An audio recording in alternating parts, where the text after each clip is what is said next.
Hello everyone, I hope you're doing well. We will continue to cover Unit 11, World War II. And at this point, we're going to start talking about the war. The notes for this unit are pretty short. So we have today's set of notes, and then we have one more after that, which I may divide into two parts depending on how much I get through in like 10 or 15 minutes tomorrow. So we are covering part one of World War II, and kind of like we did with World War I, this is going to be more of a look at the United States' role in World War II. So we're not going to cover World War II from start to finish, everything that happened. It's more or less looking at the United States' involvement and response to World War II. All right, so you all know, I hope, that the thing that brought us into World War II was the attack on Pearl Harbor by the Japanese. That attack did not happen until 1941, but this relationship between Japan and the United States had turned sour after Japan resumed its war against China in 1937. And so remember, Japan was actually a part of the League of Nations, and when they attacked China, the League of Nations rebuked Japan and like sort of yelled at them for being an aggressive, hostile nation, and so they just withdrew membership, proving that the League of Nations really couldn't do anything about it. One thing that was true, though, was that the United States nor Japan really wanted war with one another. Both nations had enough respect for each other as world powers to not really just want a war with each other. In fact, FDR considered Germany more of a dangerous enemy than Japan. And he certainly didn't want to have to go to war with Germany and also have to go to war with Japan. So early on, the United States' position is going to be to stay out of the conflict. Okay, so in the spring of 1941, this is prior to the attack at Pearl Harbor, Secretary of State, a guy named Cordell Hull, demanded that Japan withdraw from China.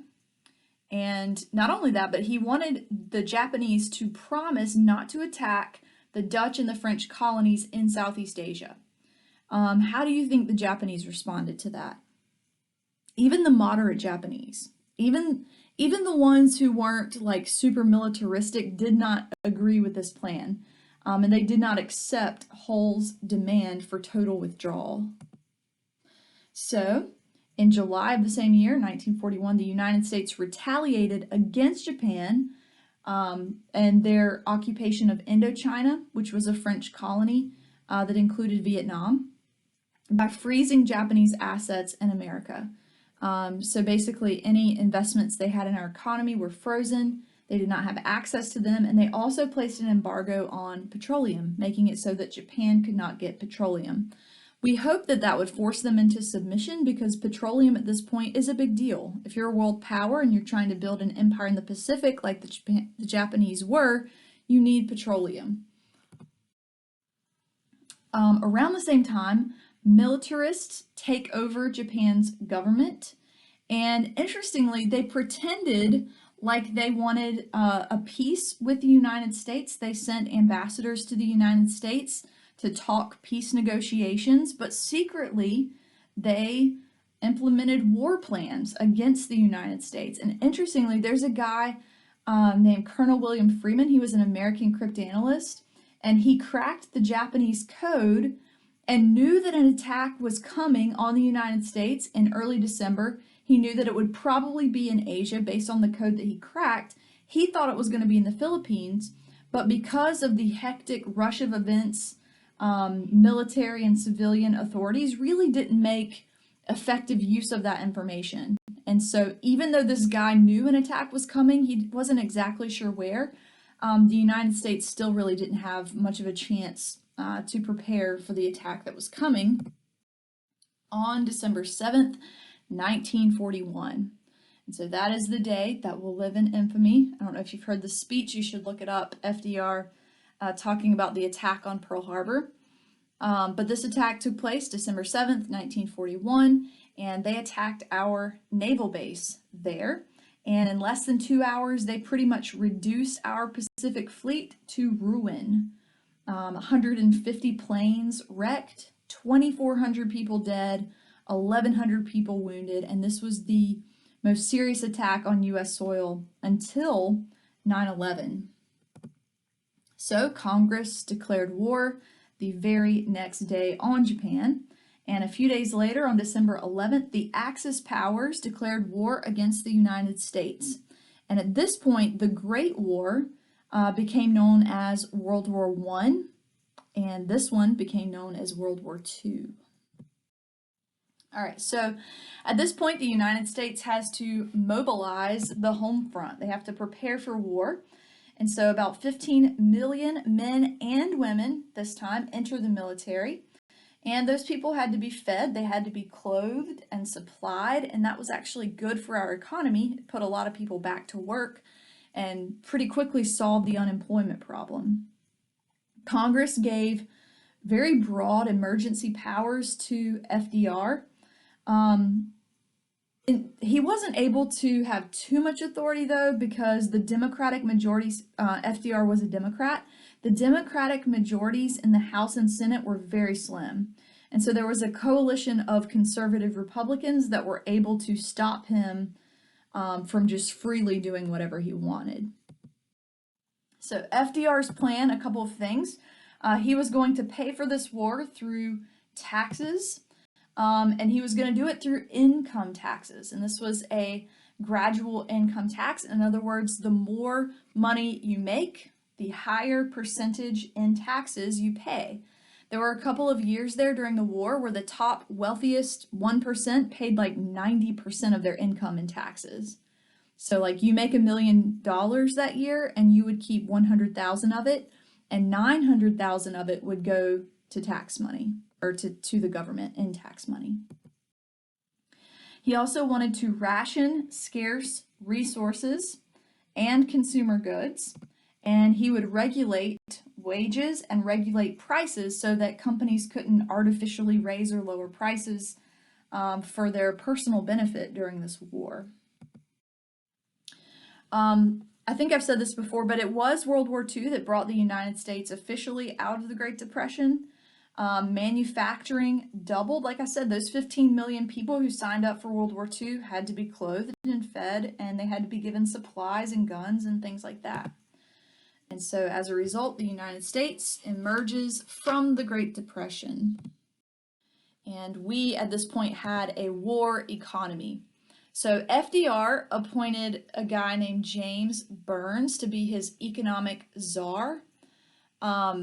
He was the head of the Office of War Mobilization, and the Office of War Mobilization controlled production, it controlled prices, it controlled priorities, and it controlled consumption. In general, during World War II, strikes declined, but organization increased. So more people joined labor unions, but striking became less popular. Prosperity during this time and also stronger government controls permitted labor to be organized. But because wages were decent during this war and because people were generally prosperous, there wasn't so much a need to strike. The redistribution of wealth occurred, like I mentioned. If you were in the top 1 wealthiest percent of the United States, you paid a significant portion of your taxes or of your income in taxes. And in order to collect these income taxes for the very first time, the government used the payroll deduction system. So I don't know if you have a job right now, but if you do, if you work somewhere where you're not paid like in cash or under the table, and you look at your pay stub, you can see where the government has reached its hands into your pocket and taken out portions of your paycheck to be paid in state taxes, to be paid in federal taxes. Social Security, all sorts of stuff all comes out of your paycheck. And so this was the first time that the government took money from you before you even saw your paycheck. So war in society in general during this time, Americans became more mobile. More people had access to automobiles, and more people were traveling. Not only did you have people in the military moving to training camps all over the United States and then to Europe and the Pacific, but wartime industries drew millions of people to the cities. So there was lots of migration going on. Wartime prosperity led to more marriages, which led to a higher birth rate. Okay, so looking at what society or what life was like for minorities during the war, there were several factors which caused blacks to have improved conditions during this time. One was simply that Adolf Hitler was so over the top with his racist policies that racism became not respectable.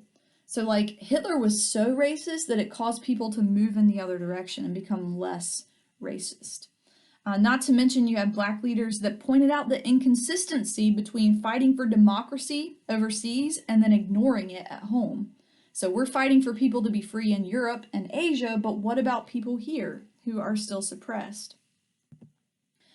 Another thing that caused conditions to improve for Black Americans was that the labor shortage during this time, because manufacturing doubled, that opened up a ton of jobs.